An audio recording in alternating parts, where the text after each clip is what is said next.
আজকের এই বিশ্লেষণের উদ্দেশ্য কিন্তু কোনো পক্ষ নেওয়া নয়, বরং আমরা একটা বিধানসভা কেন্দ্রকে খুব কাছ থেকে দেখব, বোঝার চেষ্টা করব সেখানকার মানুষ আর তাদের দেওয়া রায়ের মধ্যেকার আসল সম্পর্কটা কি। এখানে কোনো ব্যক্তিকে নিয়ে কথা হবে না, কথা হবে গোটা ব্যবস্থাটা নিয়ে। তো চলুন প্রথমেই শীতলকুচিকে একটু চিনে নেওয়া যাক। পশ্চিমবঙ্গের মানচিত্রে এই যে ছোট্ট একটা জায়গা দেখছেন, এটা শুধু একটা এলাকা নয়, এটা আসলে নির্বাচনী গতি প্রকৃতি বোঝার জন্য একটা দারুণ কেস স্টাডি। এখানকার পরিস্থিতি থেকে অনেক কিছু শেখার আছে। আজ আমরা ঠিক এই পথেই এগোব। প্রথমে জানব শীতলকুচির মাটি আর মানুষকে, তারপর দেখব সংখ্যাগুলো কি বলছে, আর সবশেষে একটা ভালো শাসন ব্যবস্থার রূপরেখা কেমন হতে পারে তা নিয়েও আলোচনা করব। কথায় বলে সব রাজনীতির জন্ম হয় মাটিতে, তাই শীতলকুচিকে যদি বুঝতে হয় তাহলে সবার আগে এর মাটি, এর মানুষ আর তাদের রোজকার জীবনটাকে বুঝতে হবে। কারণ রাজনীতি তো আর আকাশ থেকে পড়ে না, তাই না? এই স্লাইডটা কিন্তু খুব গুরুত্বপূর্ণ। দেখুন, এখানকার জনসংখ্যার প্রায় ৬৪% হিন্দু আর ৩৫% মুসলিম।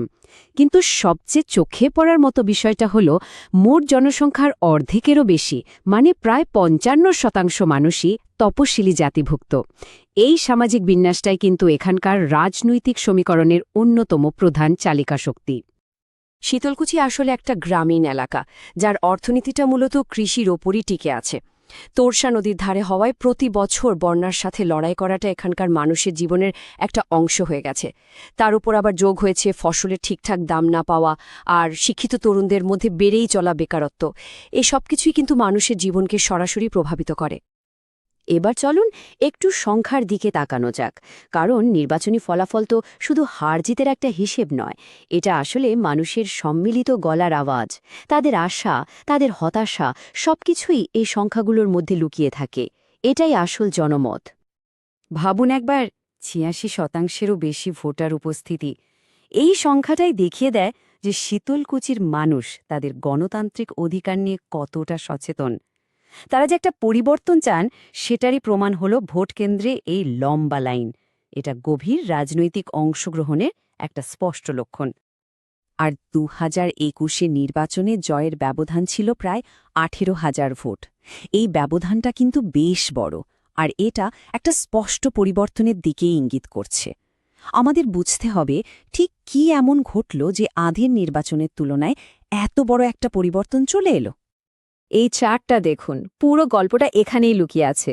২০১৬-তে যে আসন তৃণমূল কংগ্রেস জিতেছিল, ২০২১-এ সেটা বিজেপির হাতে চলে গেল। তৃণমূলের ভোট শেয়ার কিন্তু প্রায় একই জায়গায় আছে, আসল খেলাটা হয়েছে অন্য জায়গায়। দেখুন, বামেদের ভোট ৩৬% থেকে প্রায় উধাও হয়ে গেছে, আর বিজেপির ভোট এক লাফে ৫০% ছাড়িয়ে গেছে। পশ্চিমবঙ্গের রাজনীতিতে বাম ভোট ব্যাংকের এই ভাঙন একটা বিরাট ঘটনা, যার সরাসরি প্রভাব আমরা এখানে দেখতে পারছি। এতক্ষণ আমরা দেখলাম কি ঘটেছে। এবার প্রশ্ন হল, কেন ঘটল? আমরা কোনো ব্যক্তির ভালো মন্দ বিচার করতে বসব না, বরং সেই কারণগুলো খুঁজে বের করার চেষ্টা করব যা এই নির্বাচনী রায়কে তৈরি করেছে। এটা একটা পদ্ধতিগত বিশ্লেষণ। বিজয়ী প্রার্থীর দিকে তাকালে আমরা কি দেখি? ওনার সবচেয়ে বড় শক্তি ছিল দলের সমর্থন আর কেন্দ্রীয় প্রকল্পের সুবিধা মানুষের কাছে পৌঁছে দেওয়ার ক্ষমতা। কিন্তু দুর্বলতাও ছিল, যেমন তিনি প্রথমবার বিধায়ক হয়েছেন এবং স্থানীয় রাজনীতিতে তার অভিজ্ঞতাও কিছুটা কম। এই প্রাতিষ্ঠানিক শক্তি আর দুর্বলতা দুটোই কিন্তু ফলাফলে বড় ভূমিকা রেখেছে। লড়াইটা ছিল আসলে দুটো সাংগঠনিক মডেলের মধ্যে।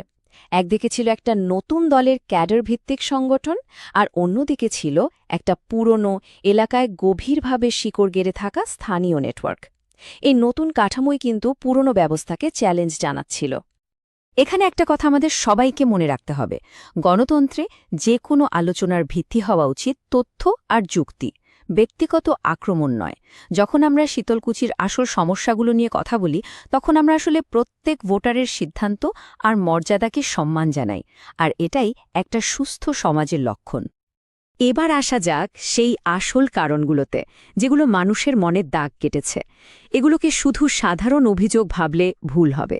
এগুলো আসলে সুশাসনের গভীর ব্যর্থতারই প্রতিধ্বনি, যা মানুষের দৈনন্দিন জীবনকে সরাসরি আঘাত করেছে। দেখুন মানুষের সমস্যাগুলো কতটা মাটির কাছাকাছি। বন্যার ত্রাণের টাকা নিয়ে দুর্নীতি, রেশনে খারাপ চাল পাওয়া, মন্দিরের জমি নিয়ে বিবাদ, ভাঙাচোরা রাস্তা, এই প্রত্যেকটা বিষয় তাদের জীবনকে দুর্বিষহ করে তুলেছে। তার সাথে শিক্ষক নিয়োগ কেলেঙ্কারি আর অবৈধ অভিবাসন নিয়ে ভয় তো ছিলই। এই কথাটা পুরো পরিস্থিতিটাকে এক লাইনে বলে দেয়। যখন সাধারণ মানুষ দেখে যে সরকার তাদের সমস্যার সমাধান তো করছেই না, উল্টে নতুন সমস্যা তৈরি করছে, তখন সরকার আর নাগরিকের মধ্যেকার বিশ্বাসের সম্পর্কটা একেবারে ভেঙে পড়ে। প্রশ্নটা খুব জরুরি। যখন শাসনের উপর থেকে বিশ্বাসটা উঠে যায়, তখন সেই শূন্যস্থানটা কে বা কি পূরণ করে? এই শূন্যতাই কিন্তু রাজনৈতিক পরিবর্তনের জন্ম দেয়। সমস্যা তো অনেক হলো, এবার সমাধানের দিকে এগোনো যাক। আমরা এখন এমন একটা সুস্পষ্ট এবং কার্যকর পরিকল্পনার কথা বলবো, যা যে কোনো নেতাকে এই সমস্যাগুলোর সমাধান করে মানুষের কাছে আসল বিকাশ পৌঁছে দিতে সাহায্য করতে পারে। পরিকল্পনাটা খুব সহজ, ৩টে মূল স্তম্ভের ওপর দাঁড়িয়ে আছে। প্রথমত, রাস্তাঘাট সহ পরিকাঠামোর পুনর্গঠন। দ্বিতীয়ত, বন্যার হাত থেকে স্থায়ী সুরক্ষা।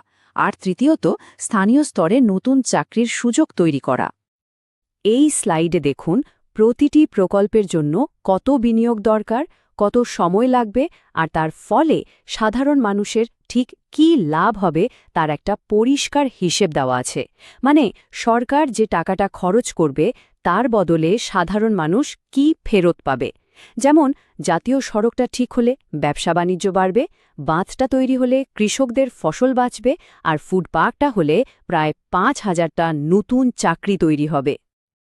আমরা আমাদের আলোচনার প্রায় শেষ পর্যায়ে এসে গেছি। এখন শুধু শীতলকুচি নয়, আমরা কথা বলবো একটা বড় বিষয় নিয়ে, আর সেটা হলো জনগণের আস্থা অর্জন করা এবং তা টিকিয়ে রাখা। এটা যে কোনো শাসকের জন্য সবচেয়ে বড় পরীক্ষা। আসল সুশাসন কিন্তু কয়েকটা নীতির ওপর দাঁড়িয়ে থাকে: মানুষের সম্মান, দায়িত্ববোধ আর সম্মতি। আজকের এই ডিজিটাল যুগে এর একটা খুব গুরুত্বপূর্ণ দিক হল ভারতের আইন মেনে মানুষের ব্যক্তিগত তথ্যের গোপনীয়তা রক্ষা করা। সম্মতি ছাড়া কারো তথ্য ব্যবহার করাটা সুশাসনের নীতির একদম বিরোধী। শেষ করার আগে এই কথাটা একবার ভাবা যাক। রাজনীতির আসল উদ্দেশ্য কিন্তু শুধু একটা নির্বাচনে জেতা নয়। আসল উদ্দেশ্য হল এমন একটা ব্যবস্থা তৈরি করা যা দেশের প্রত্যেক নাগরিকের জীবনে সুরক্ষা, সুযোগ আর সম্মান নিয়ে আসতে পারে। যারা জনকেন্দ্রিক নেতৃত্ব এবং এলাকার উন্নয়নে আগ্রহী, তারা blueprintstrategies.ai এর সাথে যোগাযোগ করতে পারেন mgr@blueprintstrategies.ai এই ইমেল আইডিতে, বা 0804041602 নম্বরে ফোন করে। রাজনীতির ঊর্ধ্বে উদ্দেশ্য।